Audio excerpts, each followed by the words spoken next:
Zarina part 02 క్రోమోస్ గ్రహం సుమారు భూమి సైజులో ఉంటుంది. అచ్చం భూమిలాంటి గ్రహమే.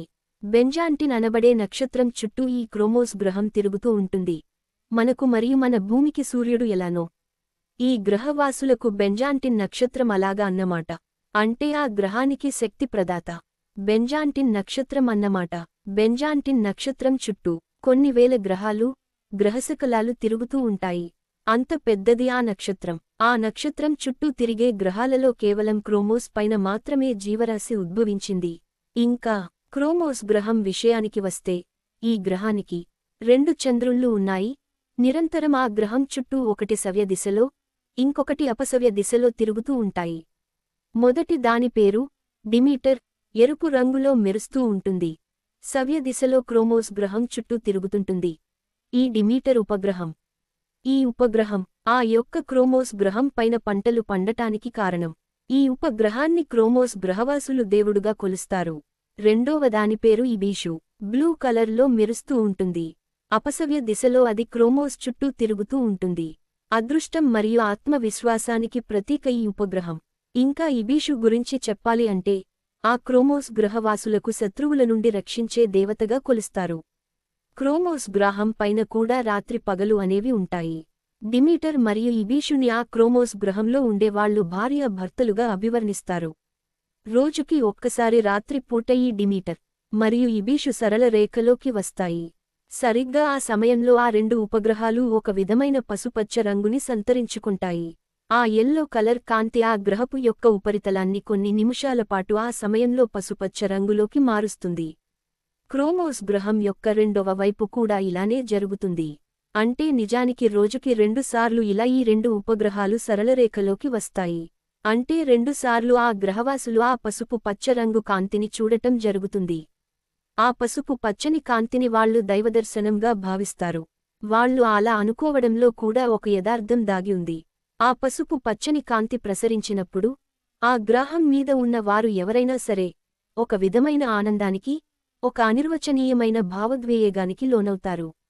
ఆ సమయంలో ఒక విధమైన శక్తి ఆ గ్రహవాసులను ఉత్తేజపరుస్తుంది. ఈ కారణాల చేత ఆ 2 ఉపగ్రహాలను దేవతలుగా కొలుస్తారు. ఇప్పుడు ఈ క్రోమోస్ గ్రహవాసుల గురించి తెలుసుకుందాము. ఇక్కడ ఉండే వారు మనుషుల్లా ఉండే ఒక అందమైన జాతి. యాక్చువల్గా మన కథ ఈ గ్రహం పైనుంచి స్టార్ట్ అవుతుంది. ఈ యొక్క గ్రహంలో ఉండే గ్రహవాసులు ఆ గ్రహాన్ని వాళ్లకు అనుగుణంగా కొన్ని భాగాలుగా విభజించుకున్నారు. అంటే మనకి భూమిపై దేశాలు ఎలాగో అక్కడ కూడా సరిహద్దులు నిర్మించుకున్నారు. ఎక్కడికి వెళ్లినా ఏ జీవి స్వార్థం వాడిది. అదింక ప్రకృతి ధర్మం, ఎక్కడైనా అంతే. ఆ విభజించుకున్న భాగాలకి మనకు ఎలాగైతే దేశాల పేర్లు ఉంటాయో వారికి తోచిన పద్ధతిలో వారి పేర్లు వారు పెట్టుకున్నారు. ప్రతి దేశాన్ని చాప్టర్ అని పిలుస్తారు. అలా విభజించిన ప్రతి భాగాన్ని క్రోమోస్ మొదట వచ్చే పదంగా చేసి దాని పక్కన ఒక నెంబర్ వచ్చేటట్టుగా పెట్టుకున్నారు.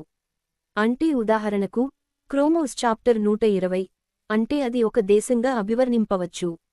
ఈ క్రోమోస్ చాప్టర్ 120 తర్వాత ఇంకేమైనా నంబర్స్ వస్తే అది స్పెసిఫిక్గా ఆ ప్రాంతం అడ్రస్ అని చెప్పవచ్చు అన్నమాట.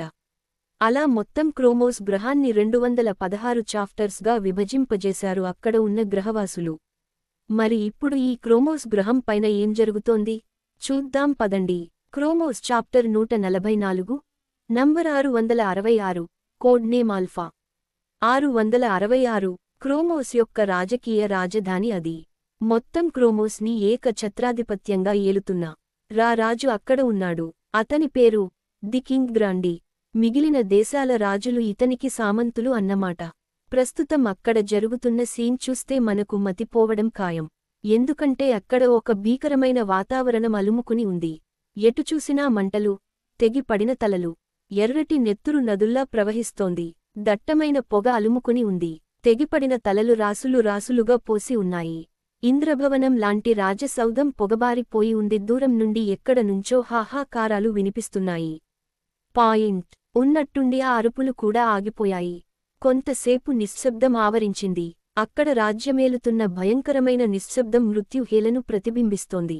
అక్కడ పరిస్థితిని చూస్తే చాలు ఆ యొక్క గ్రహం మొత్తం మృత్యువు ఒడిలోకి చేరిపోయింది అని ఇట్టే తెలిసిపోతుంది.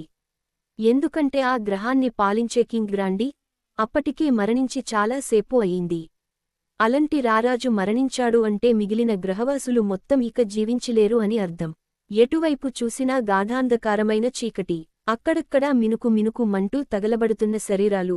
ఆ శరీరాల నుండి వేరు చెయ్యబడిన తలలు. అవి తగలబడుతున్నప్పుడు టప్ టప్ మన్న సౌండ్ ఆ ప్రాంతం మొత్తం విస్తరించుకుని రీసౌండ్ వస్తోంది. అక్కడ అలుముకొని ఉన్న నిశ్శబ్దాన్ని అప్పుడప్పుడు ఈ సౌండ్ ఛేదిస్తోంది. ఐదికాక చిందరవందరగా నేలపై పడియున్న ప్రొటెక్టివ్ రోబోట్స్ యొక్క విడిభాగాలు. ఆ రోబోట్స్ యొక్క తలలను వేరుచేసి వాటిలో ఉన్న మెదడు పైకి పెకిలించబడి ఉంది.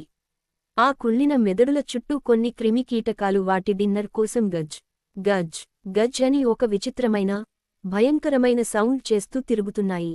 ఆ కుళ్ళిన మెదడులను అంటిపెట్టుకుని ఉన్న వైర్ల మధ్యలోకి దూరి ఆ మెదళ్లను ఈ కీటకాలు భుజిస్తున్నాయి. చూడటానికి ఆ దృశ్యం అత్యంత భయంకరంగా ఉంది. ఇటువంటి భీకరమైన ఎటాక్ చెయ్యాలి అంటే స్పియర్లో కొంతమందికే సాధ్యం. ఒక అధునాతన శక్తి సామర్థ్యాలు ఉన్న వారే ఇంత మారణ హోమం సృష్టించగలరు అని మనకు ఈ సీన్ చూడంగానే అర్థమవుతోంది. ఇంతలో అక్కడ రాశిగా పోసిన మొండం నుండి వేరు చెయ్యబడిన తలల గుట్టపైన ఒక మెరుస్తున్న ఆకుపచ్చ రంగుతో మండుతున్న ఒక అగ్నిగోళం క్షణకాలంలో తాకింది. అంతే భగ్గుమని మంట అంటుకొని ఆ గుట్ట కాలడం మొదలుపెట్టింది. దాని వలన అక్కడ వెలుగు ప్రసరింపబడుతోంది. దట్టమైన పొగ, భయంకరమైన కమురు వాసన ఆ ప్రాంతం మొత్తం ఆవరించుకుంది. ఇంతలో అక్కడ స్ఫుటంగా పడుతున్న అడుగుల చప్పుడు ధడ్ ధడ్ ధడ్ మని వినిపించసాగింది. ఆ బలమైన అడుగులకు క్రిందనున్న నేల కంపిస్తోంది. ఈ పరిణామం చూసి చీకటిలో తలదాచుకున్న ఒకే కుటుంబంలోని 3 పిల్లలు దడుచుకున్నారు. ఆ మృత్యువు కంట పడకుండా తప్పించుకోగలము అని అనుకున్నారు. ఆశపడ్డారు, విశ్వప్రయత్నం చేశారు. కాని కుదరలేదు. ఆ మృత్యువుకి వీరి శ్వాసలోని భయాన్ని పసిగట్టే శక్తి ఉన్నదని పాపం వారికి తెలియదు కదా. ఆ 3 భయపడుతుండడం వల్లన వారి గుండె వేగంగా కొట్టుకుంటోంది. వారి శ్వాసలయ తప్పింది. చావు భయంతో వాళ్ల మెదళ్ళు పనిచెయ్యడం మానేశాయి. కపాలాలు పేలినప్పుడు వచ్చే టప్ టప్ అనే చప్పుడుతో పాటుగా భీతి గలిగిన ఆ పసివాళ్ల గుండె చప్పుడు సన్నగా మధ్య మధ్యలో వినపడుతోంది.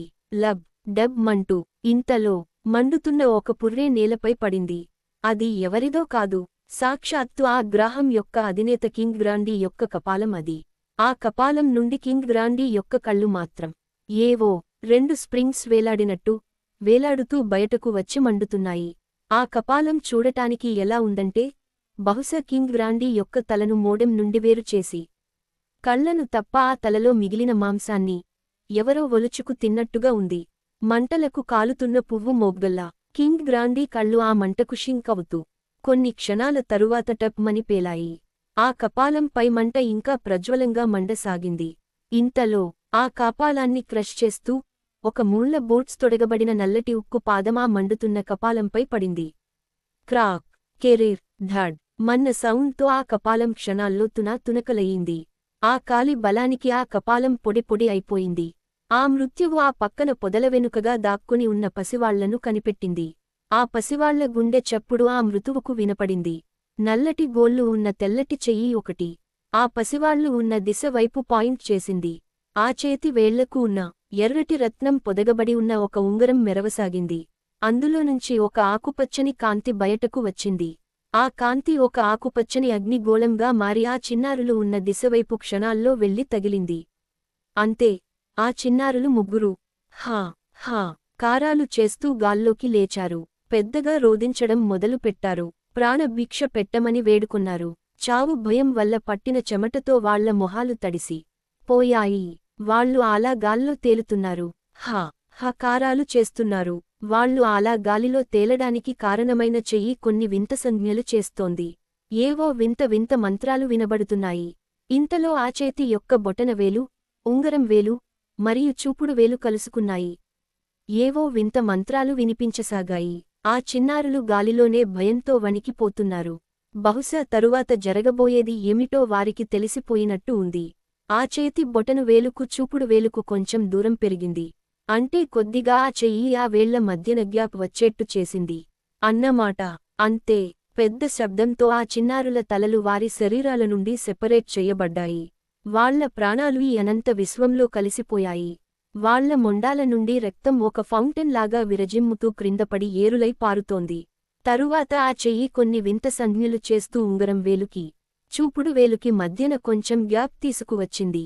అంటే కలిసి ఉన్న 2 వేళ్లని విడదీసింది.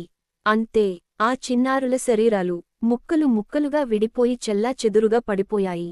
సరిగ్గా ఆ సమయానికి డిమీటర్ మరియు ఇబీషు సరళ రేఖలోకి రావడం జరిగింది.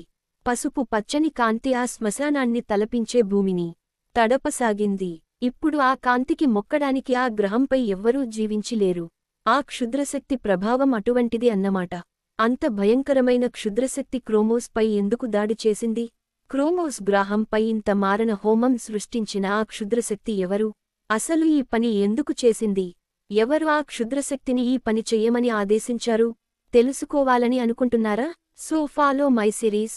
జరీనా, ఒక అపురూప ప్రేమగాథ ఇంకా ఉంది.